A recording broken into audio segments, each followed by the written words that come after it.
Mes prochaines invitées, vous les connaissez parce qu'elles viennent à l'occasion réaliser des chroniques avec nous. Bonjour, Mélissa Bon matin. Mollard, directrice générale du Trait d'Union, et René Hébert, directrice générale de l'ANC. Bonjour à vous deux. Bonjour, Michel. Demain, il y a une grande et grosse journée d'organiser. On sait que septembre, c'est le mois de la prévention du suicide. Et là, on a décidé, en collaboration avec le CI3F Chaudière-Appalaches, d'organiser une journée type pour cette journée. C'est pas un sujet qui est très évident à jaser pour un animateur, mais on va essayer de voir où est-ce qu'on en est, puis pourquoi vous faites ça, puis c'était quoi l'idée.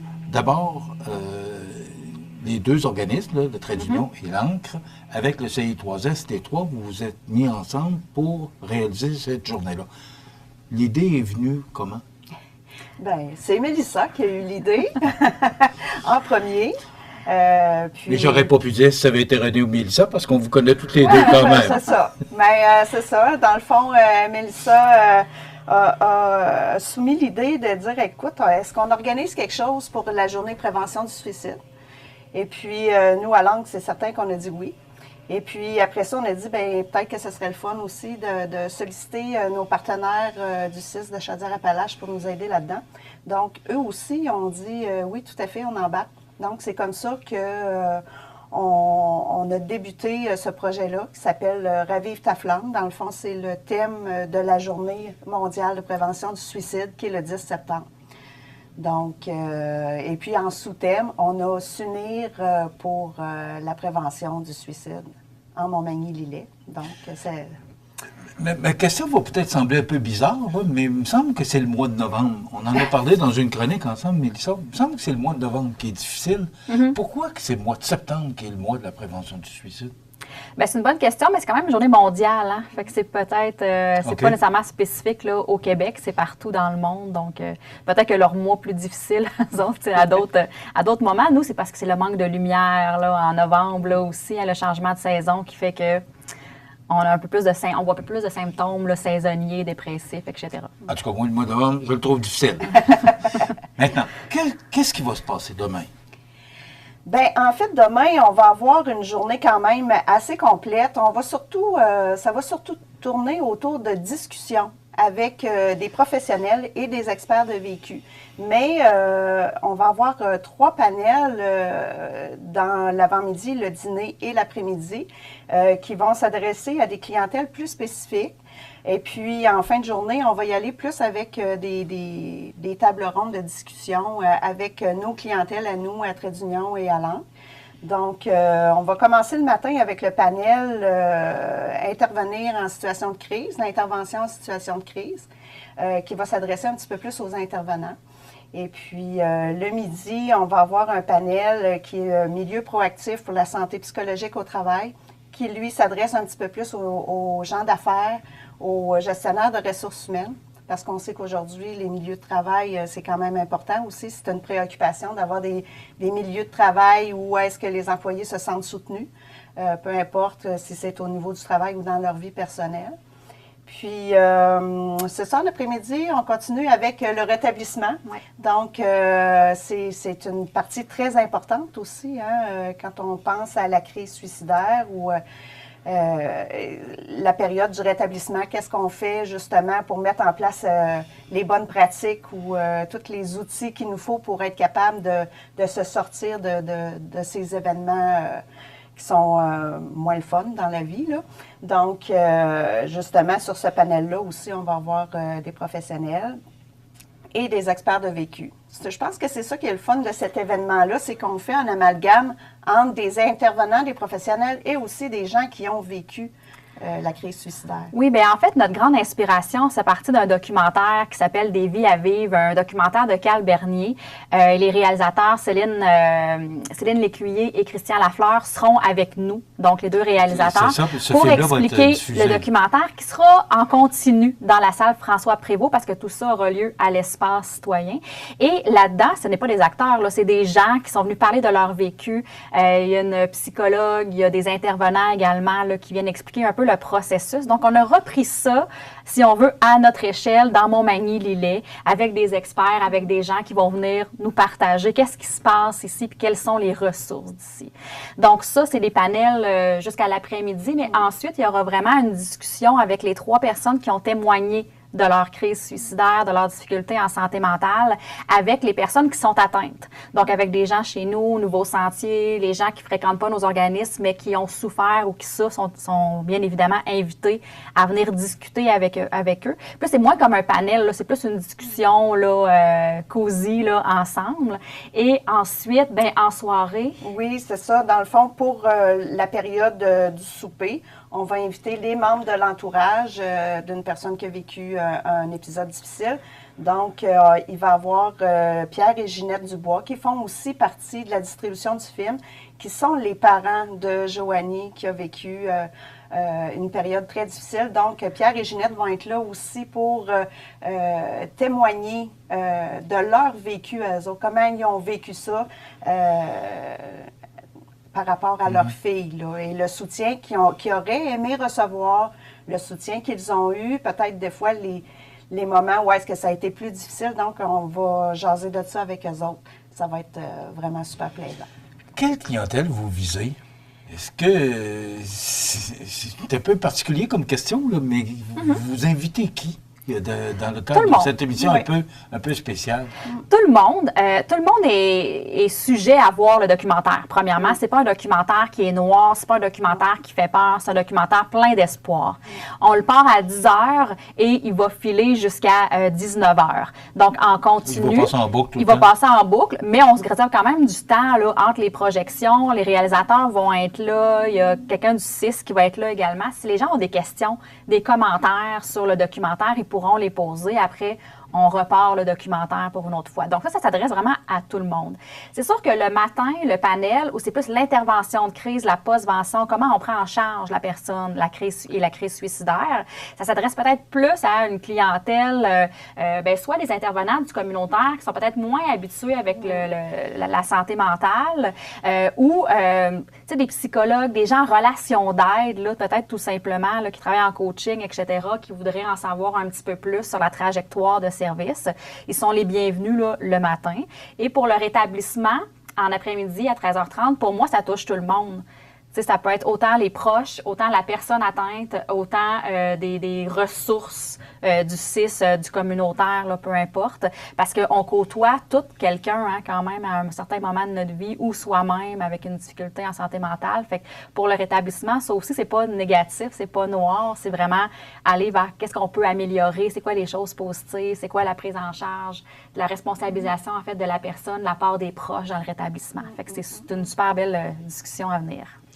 Est-ce que, parce qu'il y a beaucoup d'efforts qui est mis autour de la prévention du suicide, on a le Club Rotary ici là, qui se donne comme mission là, de la prévention du suicide, mais est-ce que les statistiques sont encourageantes? Parce qu'avant ça, il me semble qu'on n'en parlait pas, on était gênés de parler du suicide. Est-ce qu'aujourd'hui, on voit de l'amélioration? Est-ce qu'avec les organismes comme le vôtre, là, Mélissa, entre autres, santé mentale, est-ce que ça s'améliore? Est-ce que toutes ces démarches-là vont dans le bon sens? En fait, d'ailleurs, le Club Rotary est un partenaire de notre événement, puis ils seront présents là, pour rencontrer les gens et à titre de partenaire financier également. On a aussi le Fonds de résilience là, qui nous donne un coup de main, Réseau des éclaireurs du CIS qui va nous donner un petit coup de main au côté financier. Le reste sera assumé par nos 2 organismes. Et est-ce que ça s'améliore? Oui. Les statistiques sont à l'effet que ça s'améliore, surtout qu'elle est positive, ma réponse. Ouais. Ce qu'on voit, par contre, c'est un peu des changements dans la clientèle. Où on va voir plus de personnes aînées en détresse. Oh, oui. Oui, de plus en plus, qui est une clientèle qu'on ne voyait pas avant. Avant, c'était peut-être nos 35, 50 ans, les hommes beaucoup plus que les femmes. Ça, c'est comme ça depuis un bout, ça l'est encore. Par contre, on voit au niveau des jeunes filles, là, adolescentes, début de l'âge adulte, là, plus de détresse, d'idéation suicidaire, d'hospitalisation là, chez les jeunes filles et chez les aînés. Fait que la clientèle, elle a comme un peu changé, mais on est quand même en réduction. Mais quand on dit en réduction, on a quand même 3 personnes par jour au Québec. Là. Fait que c'est quand même beaucoup encore, c'est beaucoup trop. Là. C'est épouvantable. Encore 3 personnes par jour. Oui. Oui. Oui. Est-ce que ça se peut que notre région soit plus affectée que d'autres, Chaudière-Appalaches? Mettons je pense, moi je connais pas les statistiques exactes, mais je sais qu'on n'est pas, non, on n'est pas dans les meilleurs, on n'est peut-être pas dans les pires, mais on n'est pas dans les meilleurs non plus, là. Non, c'est sûr qu'on est dans les pires, là, si je me souviens bien. Là, je veux pas nommer les autres régions là, pour être sûre, là, mais on est dans les pires parce que question de ruralité, beaucoup de vulnérabilité, le salaire moyen est moins élevé dans Chaudière-Appalaches. Fait que veut pas, on est dans les statistiques où on a le plus de suicides.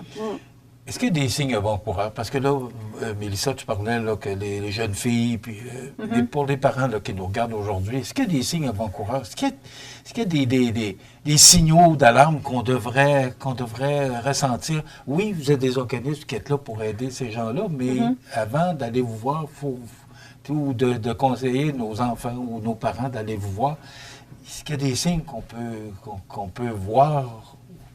C'est pas évident, hein? C'est pas évident. Je sais pas, c'est peut-être meilleur que moi pour répondre à cette question-là. Souvent, il y a des signes. Par contre, des fois, ils sont plus subtils, puis des fois, ils le sont moins aussi, là, tout dépendant de la personnalité. Des fois, il n'y en a pas du tout, probablement. Puis des fois, il n'y en a probablement pas. Tu sais, c'est dur de savoir, là, post-mortem, là, qu'est-ce qui est arrivé. Mais, tu sais, ce qu'on doit regarder, là, c'est un peu les changements d'humeur, changement d'habitude, changement de comportement. Donc, quelqu'un qui va vers les autres, qui est impliqué, qui va jouer au hockey tous les jeudis soirs, tu sais, qui va bien. Puis là, ben, elle va s'isoler, par exemple. Tu sais, on va laisser ses activités de côté. Parce que ça, souvent, symptômes dépressifs riment avec « j'ai plus le goût de rien tu sais, je m'isole parce que je veux pas que les gens s'en rendent compte nécessairement. J'ai plus le goût de faire mes activités comme avant. » Donc, l'humeur va changer aussi les comportements. Fait que quand on est près de cette personne-là, bien, on peut voir ces changements-là. Là où ça peut devenir plus difficile, c'est quelqu'un qui a déjà une problématique en santé mentale puis qui est déjà dans des changements, que ça va varier, tout dépendant des diagnostics, bien là, c'est peut-être plus dur de percevoir à quel moment, puis ça fait partie du premier panel aussi, à quel moment on devient en crise suicidaire. Tu sais, qu'est-ce qu'on tolère, puis qu'est-ce qu'on est en intervention, que ce soit avec les proches, que ce soit tu sais, avec nous au communautaire, etc. Puis quand on arrive à un moment où, là, ça devient critique, là, c'est quand ce moment-là, parce que c'est difficile à voir. Mais tu sais, dans le doute, là, puis en prévention du suicide, on dit toujours que les choses se nomment et se demandent. Donc, d'aller valider, d'aller vérifier avec la personne. Écoute.